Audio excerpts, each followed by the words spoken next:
Junho 28, lendo a história de Deus, segundo Reis 12 e 13 e segundo Crônicas 24.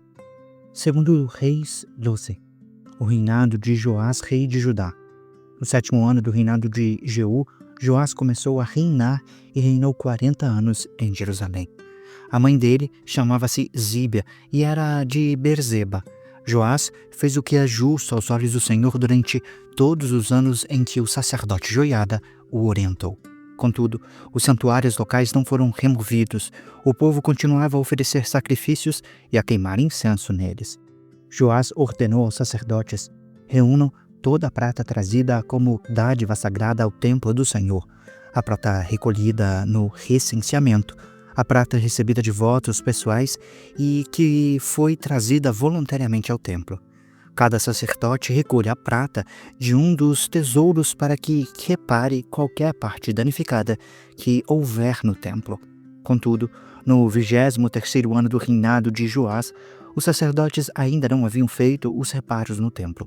Por isso, o rei Joás chamou o sacerdote Joiada e os outros sacerdotes e lhes perguntou: por que vocês não estão reparando os danos no templo? Não recolham mais prata com os seus tesouros, mas deixem-na para as reformas. Os sacerdotes concordaram em deixar de receber prata do povo e em não serem os encarregados dessas reformas. Então, o sacerdote Joiada pegou um cofre, fez um furo na tampa e colocou-o ao lado do altar, à direita de quem entra no templo do Senhor. Os sacerdotes que guardavam a entrada colocavam no cofre toda a prata trazida ao templo do Senhor. Sempre que havia uma grande quantidade de prata no cofre, o escriba real e o sumo sacerdote vinham, pesavam a prata trazida ao templo do Senhor e a colocavam em bolsas. Depois de pesada, entregavam a prata aos supervisores do trabalho no templo.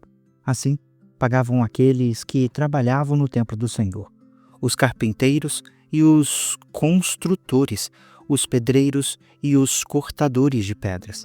Também compravam madeira e pedras lavradas para reparar os danos feitos no templo do Senhor e cobriam todas as outras despesas da reforma. A prata trazida ao templo não era utilizada na confecção de bacias de prata, de cortadores de pavio, de bacias para aspersão, de trombetas, nem de nenhum outro utensílio de ouro ou prata para o templo do Senhor. Era usada como pagamento dos trabalhadores, e eles a empregavam para o reparo do templo do Senhor. Não se exigia a prestação de contas dos que pagavam os trabalhadores, pois agiam com honestidade. No entanto, a prata das ofertas pela culpa e das ofertas pelo pecado não era levada ao templo do Senhor, pois pertencia aos sacerdotes. Nessa época, Azael, rei de Arã, atacou Gate e a conquistou. Depois, decidiu atacar Jerusalém. Então Joás, rei de Judá, apanhou todos os objetos consagrados por seus antepassados Josafá, Jeorão e Acasias, reis de Judá, e os que ele mesmo havia consagrado, além de todo o ouro encontrado nos tesouros do templo do Senhor e do palácio real, e enviou tudo a Azael, rei de Arã, que assim se retirou de Jerusalém. Os demais acontecimentos do reinado de Joás e tudo o que realizou constam dos registros históricos dos reis de Judá. Os seus oficiais conspiraram contra ele e o assassinaram em Bet-Milo, no caminho que desce para Sila.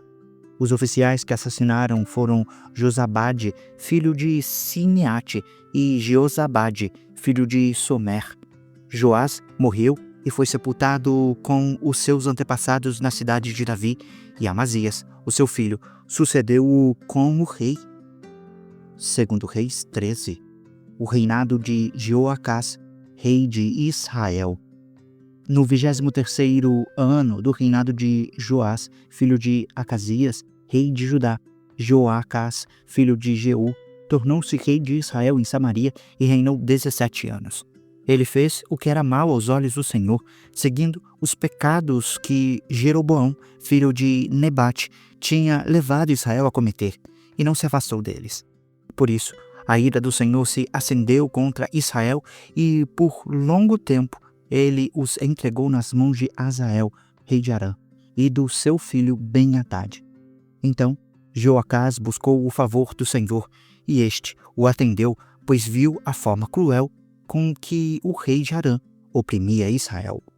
O Senhor providenciou um libertador para Israel que escapou do poder de Arã. Assim, os israelitas voltaram a habitar em suas casas como antes. No entanto, não se afastaram dos pecados que a dinastia de Jeroboão havia levado Israel a cometer. Antes, permanecerem neles. Até mesmo o poste de Azerá permanecia de pé em Samaria. De todo o exército de Jeoacás, só restaram 50 cavaleiros, 10 carros de guerra e 10.000 soldados de infantaria, pois o rei de Arã havia destruído a maior parte dele, reduzindo-o a pó. Os demais acontecimentos do reinado de Jeoacás, todas as suas conquistas e tudo o que realizou, constam nos registros históricos dos reis de Israel. Jeoacás descansou com seus antepassados e foi sepultado em Samaria. E Jeoás, o seu filho, sucedeu-o como rei. O reinado de Jeoás, rei de Israel. No 37º ano do reinado de Joás, rei de Judá, Jeoás, filho de Jeoacás, tornou-se rei de Israel em Samaria e reinou 16 anos.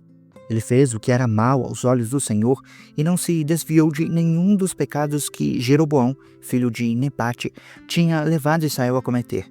Antes, permaneceu neles. Os demais acontecimentos do reinado de Jeoás, tudo o que realizou e todas as suas conquistas, incluindo a guerra contra Amazias, rei de Judá, constam nos registros históricos dos reis de Israel. Jeoás descansou com os seus antepassados, e Jeroboão sucedeu-o no trono. Jeoás foi sepultado com os reis de Israel em Samaria. A morte de Eliseu. Ora, Eliseu estava sofrendo da doença da qual morreria.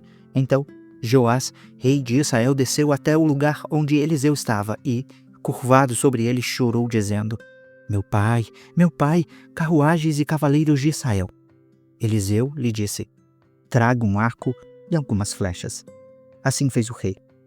Pegue o arco nas mãos, disse o rei de Israel.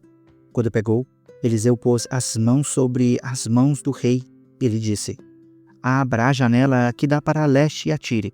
Assim fez o rei, e Eliseu declarou: esta é a flecha da vitória do Senhor, a flecha da vitória sobre Arã.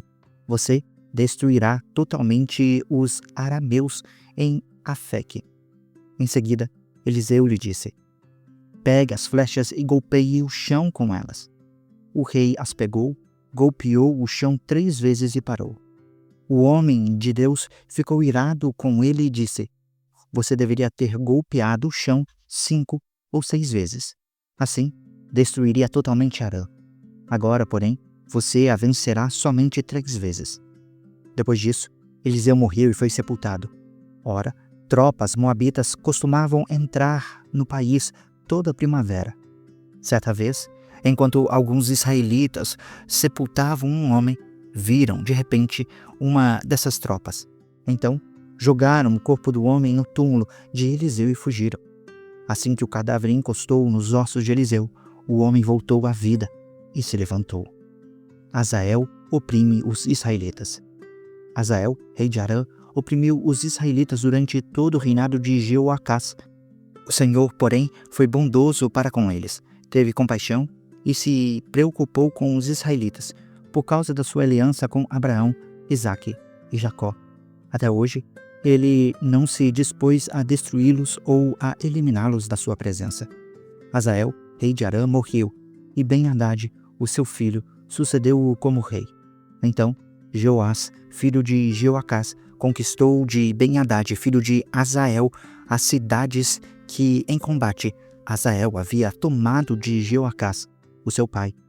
3 vezes, Joás o derrotou em combate e, assim, reconquistou as cidades israelitas. Segundo Crônicas 24. O reinado de Joás, rei de Judá. Joás tinha 7 anos de idade quando começou a reinar e reinou 40 anos em Jerusalém. A mãe dele chamava-se Zíbia e era de Berzeba. Joás fez o que é justo aos olhos do Senhor enquanto viveu, o sacerdote Joiada. Este escolheu para Joás 2 mulheres, e ele teve filhos e filhas. Algum tempo depois, Joás decidiu fazer reparos no templo do Senhor. Ele reuniu os sacerdotes e os levitas e lhes disse: vão às cidades de Judá e recolham o imposto devido anualmente por todo Israel para fazer reparos no templo do seu Deus. Vão agora mesmo. Os levitas, porém, não agiram imediatamente. Por isso, o rei convocou Joiada, o sumo sacerdote, e lhe perguntou: por que você não exigiu que os levitas trouxessem de Judá e de Jerusalém o imposto que Moisés, servo do Senhor, e a Assembleia de Israel determinaram para a tenda do testemunho? De fato, Atalha, aquela mulher ímpia, e os seus filhos tinham arrombado o templo de Deus e tinham até usado os objetos sagrados para cultuar os Baalins. Então, por ordem do rei, fizeram um cofre e o colocaram do lado de fora à entrada do templo do Senhor. Fez-se a seguir uma proclamação em Judá e em Jerusalém para que trouxessem ao Senhor o imposto que Moisés, servo de Deus, havia exigido de Israel no deserto. Todos os líderes e todo o povo trouxeram com alegria as suas contribuições, colocando-a no cofre até enchê-lo. Sempre que os levitas levavam o cofre até os supervisores do rei, e estes viam que havia muita prata, o secretário real e o oficial do sumo sacerdote esvaziavam-no e o levavam de volta. Fazendo isso regularmente, ajuntaram uma grande quantidade de prata. O rei e Joiada entregavam essa prata aos homens que executavam os trabalhos necessários no templo do Senhor. Eles contratavam pedreiros, carpinteiros e também operários que trabalhavam em ferro e em bronze para restaurarem o templo do Senhor. Os homens encarregados do trabalho eram diligentes, o que garantiu o progresso da obra de reforma. Eles reconstruíram o templo de Deus de acordo com o modelo original e o reforçaram. Quando terminaram, trouxeram o restante da prata ao rei e à Joiada, e com ela foram feitos utensílios para o templo do Senhor, utensílios usados na ministração e para os holocaustos, além de tigelas e outros objetos de ouro e de prata. Enquanto Joiada viveu, foram apresentados holocaustos continuamente no templo do Senhor. Joiada morreu com idade avançada, com 130 anos. Foi sepultado com os reis na cidade de Davi, por causa do bem que havia feito em Israel a Deus e a seu povo. A impiedade de Joás. Após a morte de Joiada, os líderes de Judá foram falar com o rei e lhe prestaram reverência, e ele aceitou o que disseram. Eles abandonaram o templo do Senhor, o Deus dos seus antepassados, e prestaram culto aos postes de Azerá e aos ídolos. Por culpa deles, a ira de Deus veio sobre Judá e Jerusalém. Embora o Senhor lhes tivesse enviado profetas para trazê-los de volta para si, e os profetas tivessem testemunhado contra eles, o povo não quis ouvi-los. Então, o Espírito de Deus apoderou-se de Zacarias, filho do sacerdote Joiada. Ele se pôs de pé diante do povo e disse: isto é o que Deus diz, porque vocês desobedecem aos mandamentos do Senhor. Vocês não prosperarão, já que abandonaram o Senhor. Ele os abandonará. Alguns, porém, conspiraram contra ele e, por ordem do rei, apedrejaram-no até a morte no pátio do templo do Senhor. O rei Joás não levou em conta que Joiada, pai de Zacarias, tinha sido bondoso com ele e matou o seu filho. Este, ao morrer, exclamou: que o Senhor veja isso e faça justiça. Antes de findar o ano, o exército arameu marchou contra Joás, invadiu Judá e Jerusalém, matou todos os líderes do povo e enviou para o rei de Damasco tudo o que saqueou. Embora o exército arameu fosse pequeno, o Senhor entregou nas mãos dele um exército muito maior, por Judá ter abandonado o Senhor, o Deus dos seus antepassados. Assim, o juízo foi executado sobre Joás quando os arameus foram embora, deixaram Joás seriamente ferido.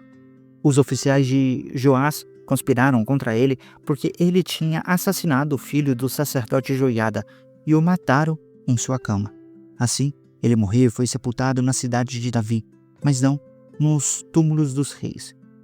Os que conspiraram contra ele foram Zabade, filho da amonita Simeate, e Jeozabade, filho da moabita Sinrite. Quanto aos seus filhos, as muitas profecias a seu respeito e ao relato da restauração do templo de Deus, tudo está escrito nas crônicas do profeta Ido, e Amazias, o seu filho, sucedeu-o como rei. Você acabou de acompanhar a Bíblia 365, lendo a história de Deus. Se você quer acompanhar com outra versão bíblica, registrar a sua leitura, dar sugestões, participar de nosso grupo no WhatsApp ou até mesmo fazer pedidos de oração, acesse sempre www.abiblia365.com.br. E lembre sempre, em leituras diárias, confortaremos e fortaleceremos a nossa fé.